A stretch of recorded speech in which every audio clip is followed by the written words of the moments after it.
የኔ ግን የ3 ዓመት ልጅ ራሱንም የማያውቅ ወንጀል አይደለም ራሱንም የማያውቅ የ3 ዓመት ልጅ ከቀበሌ ቤት በኔ ምክንያት አውጥተው ጅብ አውሬ ስር ወረወሩ። በአውሬ ምናልባት ካልተበላ ብለው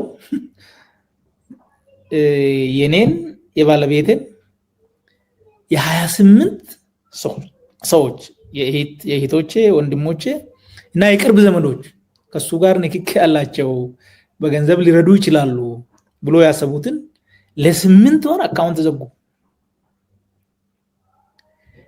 ሌላ ሰው ደግሞ ታየን ቤተሰብ ራድታችሁ ደግፋችሁ ወዮላችሁ የሚል ደግሞ ከውስጥ ፕሮፓጋንዳ አደረጉ ማለት ነው። በኢህአዴግ ጊዜ የኔን ወንድም የኔን እናት ሰላም ያላት የለም። ሰላም ያላቸው የለም። እናቴን ሰላም ያላት የለም። ወንድሜም ሰላም ያለው የለም። ታየ የት ነው ብሎ የጠየቀም የለም። እኔን ነው የሚፈልጉት፣ እኔን ነው የሚከታተሉት። ከያዙኝ እኔን ነው ያሰሩት። ከዛ በኋላ ለምን አበላችሁ፣ ለምን ወለዳችሁ፣ ለምን ያለ የለም ማለት ነው። ልዩነቱ እዚህ ላይ ታያለ። ሌላው ደግሞ የቀጠለው ነው። ማዕከላዊ ተዘግቷል። ከዚህ በኋላ ቶርቸር አናደርግም ተብሎ በጣም ብዙ ተወርቶለታል። ግን እኔ ጥፍሩ የተነቀለ እግሩ የተሰበረ ሰው አይቻለሁ። እኔ አልተመታሁም፣ እኔ አልተሰቃየሁም። ለ4 ወር ጨለማ ውስጥ ከመቀመጥ ውጭ ሌላ ለብቻ ማለት ነው ሶሊተሪ ኮንፋይንመንት፣ ከዛ ውጭ ፐርሰናሊ የደረሰብኝ ነገር የለ። ግን ሰውነቱ የተተለተለ እና ስንት ስቃይ የተፈጸመበት ሰው ግን አይቻልም። ሰው አልቆምም ማለት ነው፣ ቀጥሏል ትረንዱ። በዚህ ደረጃ በቶርቸር ይመሳሰላል። ያኔ ነበረ፣ አሁንም ቀጥሏል። ፎርማሊቲ ያኔ ይሻላል፣ አሁን ፎርማሊቲ የለም። ወንጀል ያኔ ግላዊ ነበረ፣ አሁን ወንጀል በቤተሰብ በዘር በደም ይተላለፋል። ይሄ ከስንት ዘመን በፊት የቀረ በኃይለ ሥላሴም ያልነበረ ማለት ነው። ይሄ ነው ያለው። ጥሩ። እስኪ የአራተኛው እስር ላይ አንድ ጥያቄ ልጠይቅ። አሁን ይሄ አገዛዝ በአንድ ሰው ምክንያት ቤተሰብን እንደሚያሰቃይ አሁን የአደባባይ ምስጢር ነው። ልጃችሁ ለአመፅ ጠመንጃ ይዞ ወጥቷል። የወራነ ብልሱማ ኦሮሞ ወይ ደግሞ ኦኤልኤን ተቀላቅሏል በሚል በተለይ ኦሮሚያ ላይ ቤተሰቦች ተገለዋል፣ ተሰቃይተዋል። ይሄ ነገር በጣም በስፋት ነው የሚካሄደው። እስኪ ያንተን ጉዳይ ትንሽ የሚለይ ነገር ሊኖር ስለምችል እስኪ እሱ ልጠይቅ። አንተ ዛን ጊዜ ሚኒስትር ዴታ ነበር፣ ከሚኒስትር ዴታነት ነው የታሰርከው እና 28 የቤተሰብ አባላትን ዘመድ አዝማድን ዙሪያ መለስ ባንክ ሲዘጉ እሳቤው ምን ይመስላል? አንተ ስልጣን ላይ የነበርክ ጊዜ እነኚህ ቤተ ዘመድ ለአንተ የሚቀርቡ የስጋ ዘመዶች የተጠቀሙት ነገር አለ በሚል እሳቤ ነው ወይስ ሌላ ነገር ነው? ያንተ ማለት ባለስልጣን ስለነበርክ ማለት ነው። ምንድነው እሳቤው? እስኪ እሳቤው ሙስና እንመረምራለን የሚል ነበር።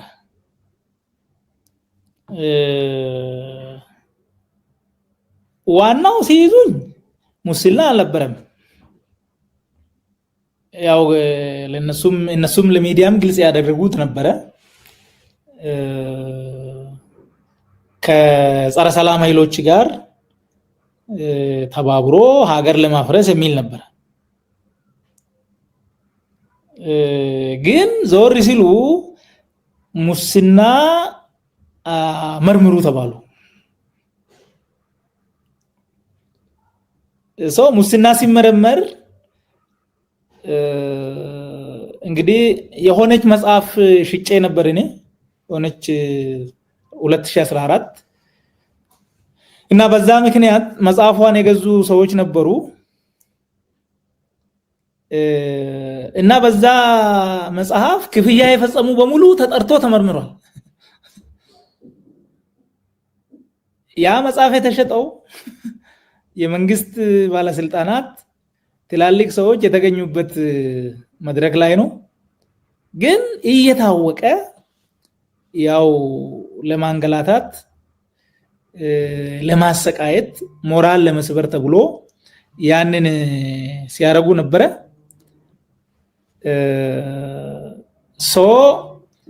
በዛ ምክንያት ነው ምርመራ ብሎ የፋይናንሻል ደህንነቱ ለአቃቤ ሕግ ጽፎ አቃቤ ሕግ ደግሞ በዛ ደረጃ ጠይቆ አካውንት በፍርድ ቤት የተዘጋ አለ። በፍርድ ቤት የተዘጋ የኔ ብቻ ነው ባይዘው የኔ አካውንት በፍርድ ቤት ተዘግቷል። ሌሎቹን ግን ከህግ ውጭ ከ3 ቀን በላይ መዝጋት የማይችል ፋይናንሻል ደህንነት ለ8 ወር ፍርድ ቤት ነው ባንኮቹን አዞ በትዕዛዝ አዘግቷል።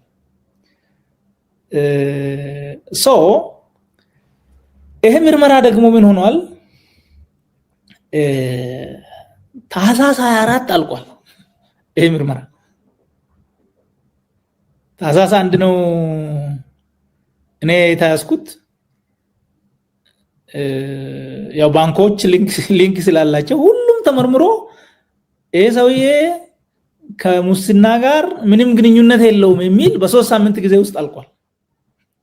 ቢያልቅም ግን ተብሎ ያንን የባንክ ሂሳቦች እንደዘጉ 8 ወር ቆዩ ማለት ነው። ምንድነው ዋናው ዓላማ ግን አንድ ሰው ይሄን መንግስት ሲቃወም ሪስክ የሚወስደው ለራሱ ብቻ ሳይሆን በዙሪያ ያሉ 50 60 70 ሰዎች ጭምር ነው። የሚቃወምን ሰው በእኛ መንገድ የሚቆም ሰው እሱም ብቻ ሳይሆን ዘመድ አዝማዱ ራሱ ለኛ ብለተው ብሎ በዛ ደረጃ ሆም ብሎ አስቦ ለማስፈራራት እና ሰው ኦኬ እኔ ብለህ ልትወስን ትችላለህ ለራሴ የሚደርስብኝ ብለህ ግን አጎት አክስት ያንዳንዱ ዙሪያ ያለው ሁሉ በአንተ ምክንያት ለጉዳት የሚጋለጥ ከሆነ ውሳኔ የግል አይሆንም ማለት ነው። ያኔ ማህበረሰባዊ ይሆናል። በዚህ ደረጃ አስበው ይመስለኛል። ወይም ደግሞ ምናልባት በጣም ቅሬታ ያላቸው በርካታ ባለስልጣናት አሉ። ምንም ቅር ብላችሁ ዝም ብላችሁ ትቀጥላላችሁ፣ ፍንክች ብትሉ ይሄው የሱን ጉዳይ ተመልከቱ ምን እንዳደረግ ነው የሚል ለማሳያም ሊሆን ይችላል። እና በዚህ ምክንያት ይመስለኛል ይሄ የኔ ነው። ወደ ታች ስትወርድ ግን እኔ ፐርሰናሊ እኔ አጠገብ የሸኔ ቤተሰብ ይሰሩ ተብሎ ትዕዛዝ ሲተላለፍ ነበር። ልክ አይደለም ብዬም ተከራከርኩ። ፍቃዱ ተሰማ ነው ያስተላልፈው ለዞኖች ለከተሞች ወደታች የሸኔ ቤተሰብ ይታሰር የሚል ነበር እኔ ያለው ማለት ነው። በጣም አንድ ጊዜ ሰንቀሌ ላይ እቲ አምቦ ያለው ፖሊስ ማሰልጠኛ በጣም ብዙ ሰው ታስሯል። 2012 ይመስለኛል። እና ያልታወጀ አስቸኳይ ጊዜ አዋጅ አለ።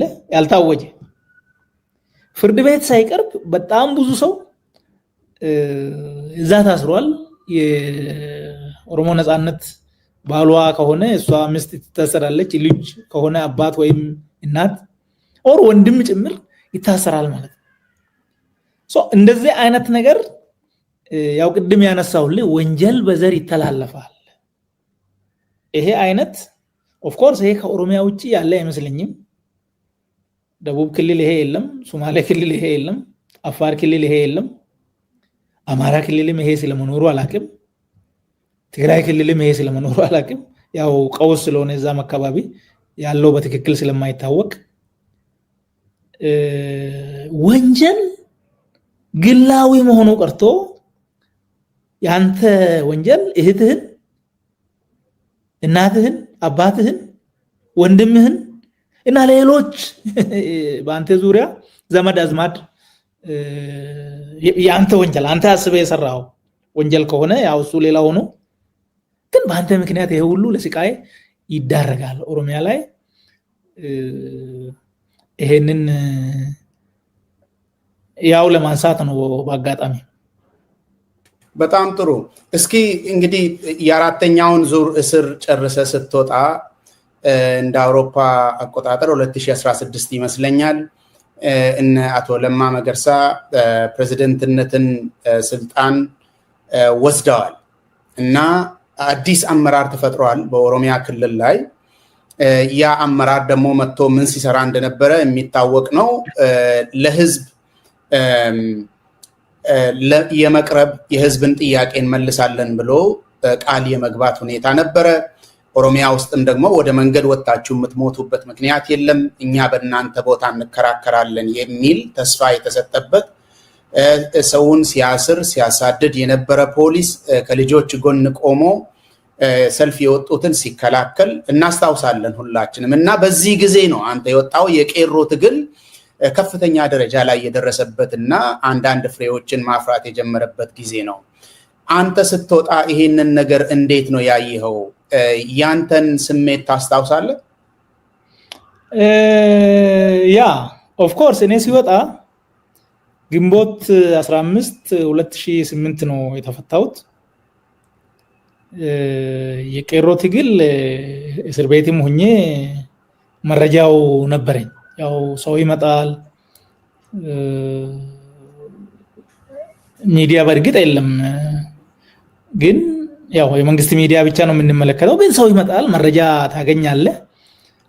መንግስትም ደግሞ እንደዚህ ጸረ ሰላም ኃይሎች ምናምን ብሎ እነሱ አጠፉ የሚላቸውን ነገሮች ያሳያል። የተቃጠሉ እንትን ያሉ የወደሙ ነገሮችን ያሳያል። በዛም እንትን የምትለው አለ፣ መረጃው ነበረ። በእስር ቤት ቆይታዬ ግን የታዘብኩት ነበረ። አንደኛ ከኦሮሞ ፖለቲካ አኳያ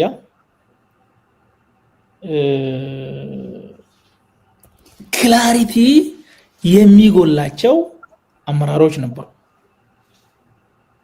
ያው ብዙ ዝርዝር አያስፈልግም።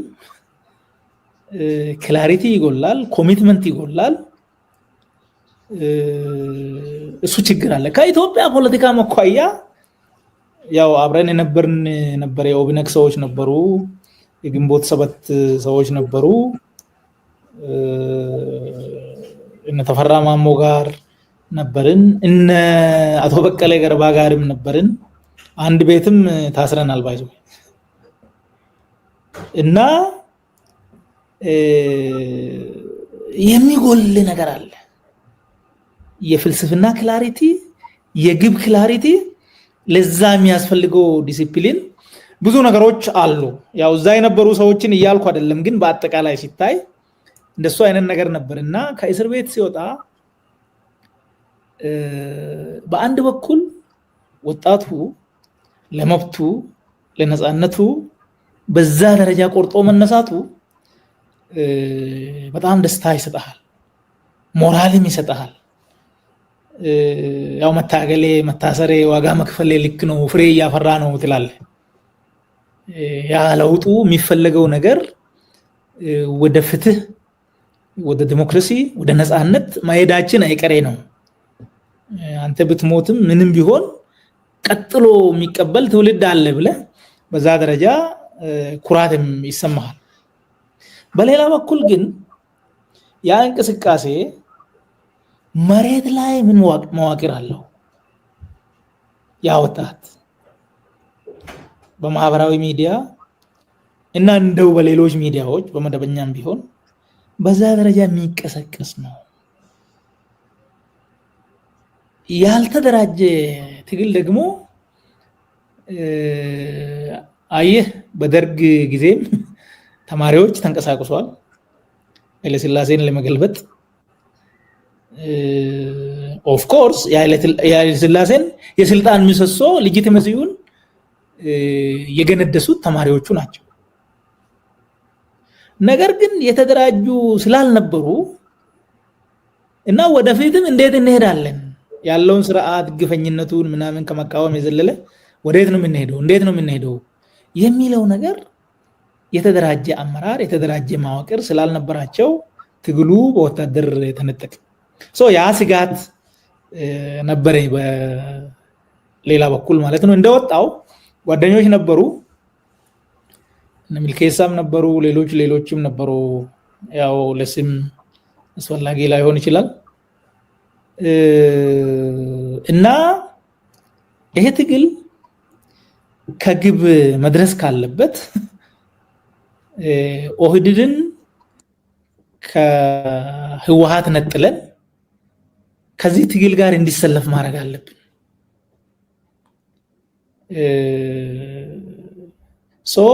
ኦህዴድ ከወያኔ ተላላኪነት መነጠል አለበት። ያ ካልሆነ ወይ ሌላ ኃይል መጥቶ ይወስዳል ወይ ይሄ ትግል ሄዶ በጊዜ ሂደት ተዳክሞ እዛው ሊቀር ይችላል መዋቅር ካለው ኃይል ጋር ካልተቀናጀ የሚል ሐሳብ አነሳው። ለብዙዎች ኦድ ሆኖ ነበር ያ ጉዳይ። ግን ዞሮ የነበረው ስሜት በወቅቱ አሁን ያልኩህ ነበር ማለት ነው። በጣም ጥሩ። እስኪ ትንሽ ገፋ እናርገው። ከወጣህስ በኋላ አንተ ተሳተፍክ በትግሉ ውስጥ? በትክክል ተሳትፌያለሁ። እኔ አቋሜን ያው መጀመሪያ ወደ ትግል ሲወጣ ለትጥቅ ትግል ነው የወጣሁት። እስር ቤት ላይ ሆኜ ብዙ መጽሐፍቶችን አንብቤ ስለ ጋንዲ፣ ስለ ማንዴላ፣ ስለ ሌሎች ስለ ማርቲን ሉተር ብዙ አንብቤ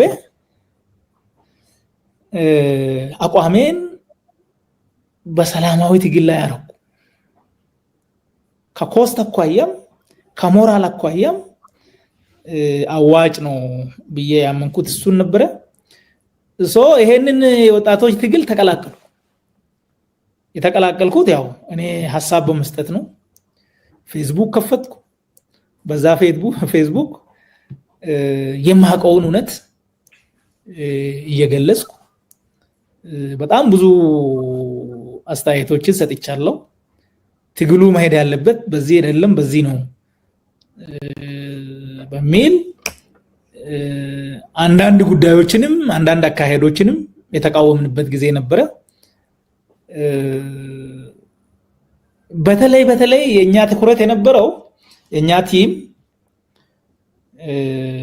ወጣቱ በሰላም መታገሉን አቅሙን ማደራጀት እንዳለበት የበለጠ ፍጹም ሰላማዊ እንዲሆን ያው ሁላችሁም እናንተም ውጪም የነበራችሁ ያንን ነው ስትሉ የነበረው እኛም ያንን ስንል ነበረ። እኛ በተጨማሪ ምን አድርገናል? በኋላ እናንተም ወደዛ መጣችኋል። ኦህዴድ ሆይ ተነስ የሚል ነበር። አንተ 4 ሚሊዮን አባል ይዘህ 40 ሚሊዮን ህዝብ ወክለህ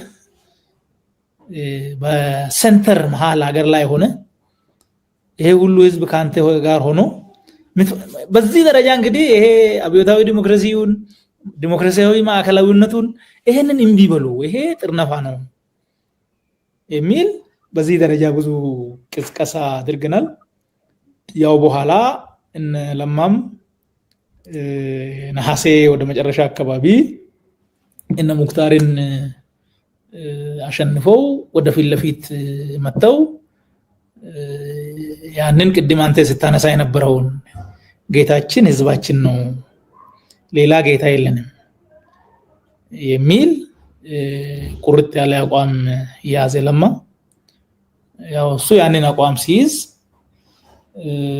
ከታች ያለውም ኦፍ ኮርስ አንዳንድ ችግሮች ነበሩ፣ ግን በአጠቃላይ ሁሉም ብሶት ስለነበረበት ያንን አቋም ይዞ ወደታች ወረደ። በተለይ ለፖሊስ በተለይ ለሚሊሻ እናንተ የህዝብ ስጋቶች ሳትሆኑ የህዝብ የደህንነት የሰላም ዋስትናዎች ናቸው። ስለዚህ ከህዝብ ጋር ቁሙ፣ ወንጀልን ተከላከሉ። ከዛ ባሻገር ግን ህዝብ ላይ የሚደርሰው በደል ካለ ከህዝብ ጋር ሆናችሁ መከላከል አለባችሁ እንጂ በደል ከሚፈጽሙ አካል ጋር መወገን የለባቸውም የሚል ግልጽ መመሪያ ሰጠ። ያ መመሪያ እንዳለ ወርዶ ቀበሌ ድረስ ነው የተተገበረው ነው። ከዛ በኋላ እኛ እንዳልነው የቄሮ ትግል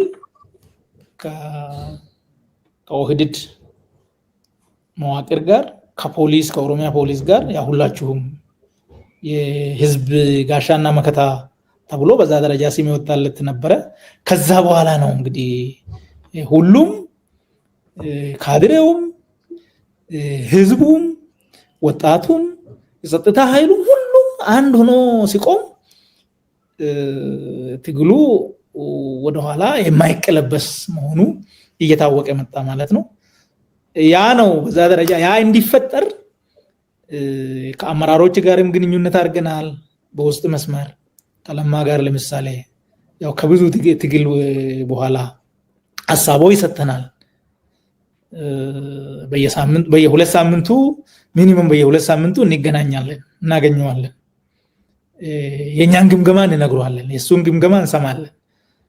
በዛ ደረጃ ብዙ አብረን ሰርተናል ማለት ነው በውስጥ ደረጃ። ውጪ ላይ ደግሞ ይሄ የህወሓት የበላይነቱን ያለ ፍርሃት ከኢኮኖሚው አንፃር ከሚደረገው የመብት ጥሰት አኳያ